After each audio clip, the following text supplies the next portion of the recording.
everyone, it's ESL Allie, and I'm here with my cat. Why?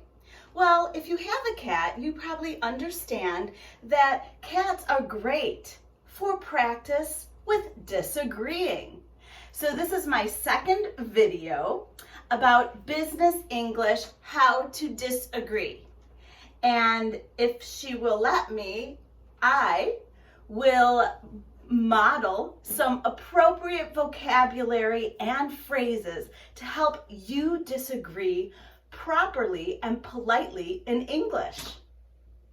Okay, let's get started.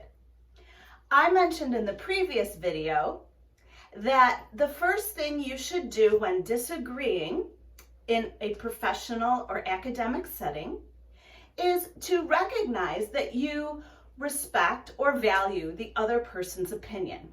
So for example, I would say, I see your point.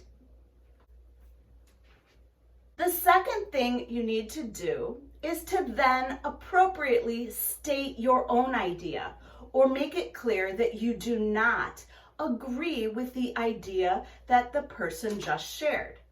So if she were to say, for example, I think I need my own bedroom, I would say, I understand what you're thinking. However, do we really have space for this right now? So the technique that I used was to ask a question. I asked a question showing that I don't fully agree with the idea. And a question softens the disagreement. It makes it more polite sounding. So one technique is to ask a question. Allison, I think I need new food. And I would say, okay, I understand, but what don't you like about your current food?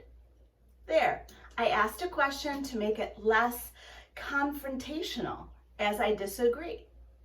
So asking a question is a great way to show that you do not fully agree with what someone is saying. And it also provides an opportunity for there to be further discussion about the topic.